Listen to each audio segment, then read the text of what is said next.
Greetings! We are going through the Aeneids of Plotinus using the Penguin edition of the public domain Stephen McKenna translation. We are now in the third Aeneid still. We are in the fifth tractate or treatise of the third Aeneid, which is on love. And that's a major hint that he's going to be talking about Plato's Symposium or using some of the same ideas. So this is going to be a commentary on Plato's Symposium, basically.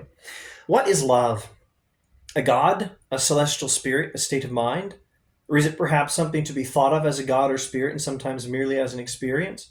And what is it essentially in each of these respects? So he's going to talk about first of love as a state or a way of life, an aspect of human life. Later he'll talk about love as a god, and God willing, inshallah, we'll resume there in the next video.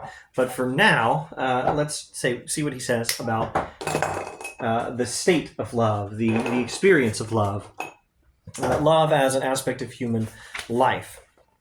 And we're going to see some ideas from Plato's Symposium here, and I'm just trying to make a note to myself to resume with love, the god, next time. Now for this time, these important questions make it desirable to review prevailing opinions on the matter, the philosophical treatment it has received, and especially the theories of the great Plato, who has many passages dealing with love from a point of view entirely his own. And Plato does not treat of it as simply a state observed in souls. He also makes it a spirit being, so that we read of the birth of Eros under definite circumstances and by a certain parentage, and that's an explicit reference to a passage in Plato's Symposium. Now, Plotinus is going to talk about love as an emotional state. Everyone recognizes that the emotional state for which we make this love responsible, in other words, the idea of love as a god, is an attribution to this god of love an attribution to the love of God of the emotional state. We attribute the emotional state in our own lives to the acts of the god of love. The emotional state for which we make this love responsible rises in souls aspiring to be knit in the closest union with some beautiful object, and that this aspiration takes two forms: that of the good whose devotion is for beauty itself, and that other which seeks its consummation in some vile act. But this generally admitted distinction opens a new question. We need a philosophical investigation into the origin of the two phases. It almost sounds like he's saying love can be spiritual or sexual. One's good and one's bad. It's not going to be quite that simple, though. It is sound, I think, to find the primal source of love and a tendency of the soul towards pure beauty and a recognition and a kinship and an unreasoned consciousness of friendly relation. So love is for beauty, says Plotinus, following Plato's Symposium. Love is, by definition, some kind of a desire for a union with beauty. And at one of its lower levels, that can be a desire for physical union with beautiful bodies. That means sexual love. But at a higher level, beauty as a non-physical, higher reality which the soul loves is the object of love, or a union of the soul with higher non-physical beauty. That is a higher form of love. Let's skip a bit. Those that desire earthly procreation are satisfied with the beauty found on earth, the beauty of image and of body. It is because they are strangers to the archetype, the source of even the attraction they feel towards what is lovely here. There are souls to whom earthly beauty is a leading to the memory of that in the higher realm, and these love the earthly as an image. Okay, so some desire earthly procreation. That means having babies. Those sexual love, and they are satisfied with earthly beauty, the beauty of image, the beauty of body, and they are strangers to the archetype. That means the higher beauty, non-physical beauty, the form of beauty. Beauty itself is taught in Plato's Symposium, which is the source of every image of beauty we find in this world. So maybe we make this a little more concrete with examples. If I love a beautiful woman, like, I love my wife, and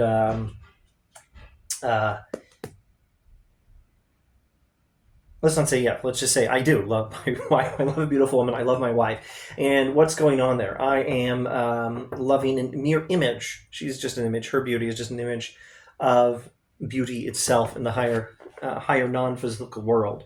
So some of us pursue beauty this lower level, and some pursue beauty in the higher level. But that doesn't necessarily mean one's bad, one's good. Again, it's not quite that simple.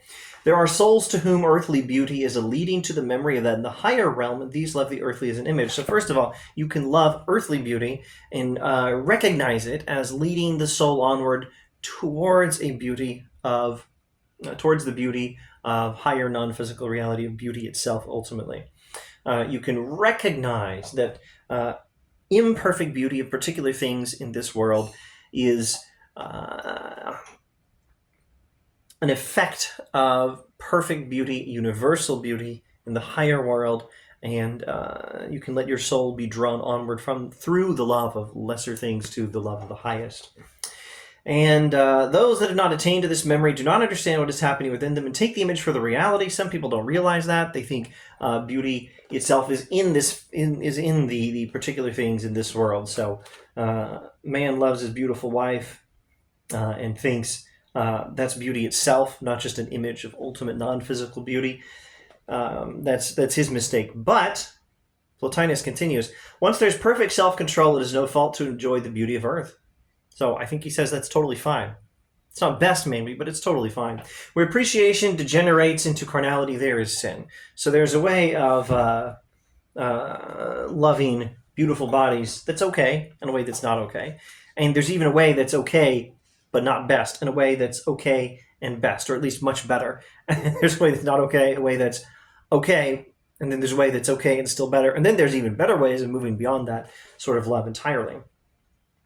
The less the desire for procreation, the greater is the contentment with beauty alone, yet procreation aims at the engendering of beauty.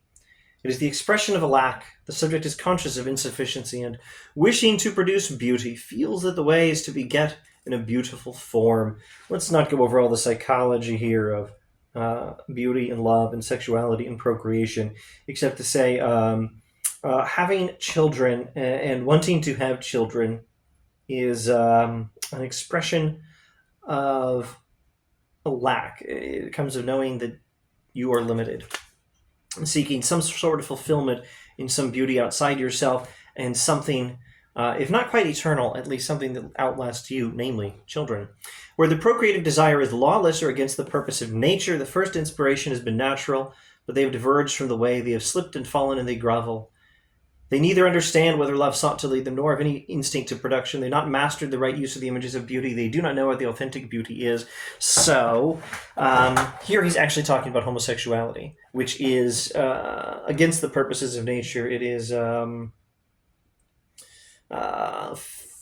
failing to recognize anything that's right in sexual desire. Sexual desire is for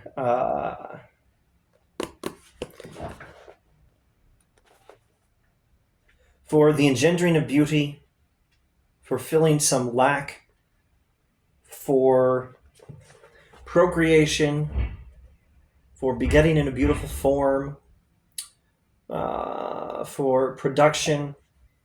That is to say, homosexual acts are bad. They're missing the whole point of sexuality.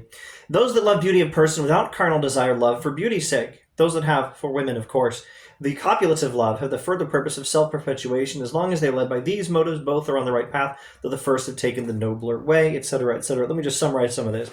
And again, this is not a systematic commentary, although this is not a systematic commentary or anything like that on Plato's Symposium. There are many themes here from Plato's Symposium. So what have we just read? We've just read... Let's go from the least to the top, lowest to the top. There's the love of beauty and beautiful bodies that is homosexual. That's bad. That's getting it all wrong. There's the love, here Plotinus is speaking as a man to a man. Speaking man to man, he says, there's the love of women, and the having babies with women, or with one woman. Well, I don't know. He's not addressing polygamy. Maybe he's okay with that. I don't know. Someone must know something about whether Plotinus ever said anything about polygamy. My knowledge of the Aeneid is not nearly sufficient enough to say whether he ever says anything about that. Culturally, not sure I know enough to say whether he has any, whether I can... I don't think I know enough about the culture to say whether he's likely to be totally cool with polygamy. So women, maybe it should be singular, one woman, your wife. Maybe it should be plural, and should be meant plurally. Anyway, I keep interrupting myself. The lowest form of love would be homosexual love. That is something like a desire to fill your own lack and to produce something gone haywire, and now you're just desiring physical pleasure in and of itself, nothing useful coming out of it. That's love gone wrong. A little better, speaking man to man, like Plotinus does.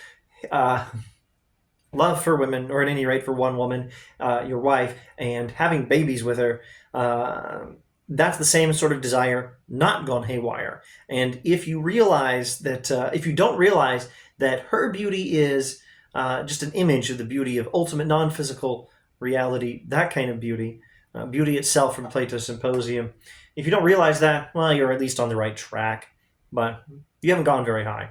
Someone who does the same things but realizes that kind of beauty is just an image of the beauty of the ultimate reality, that person does better. But someone who does still better is someone who doesn't do any physical love at all, not someone who's celibate. I guess that's the right word, someone who's celibate, and loves not physically. Here we think of, in the Symposium, the love of beautiful souls, the love of laws, the love of customs, the study of the beauty of these things, in friendship love, in teaching love, teacher to student, this sort of thing, as a higher and non-physical, non-sexual form of love that is higher up on the path towards the love of higher reality, ultimate reality, beauty itself. Woo!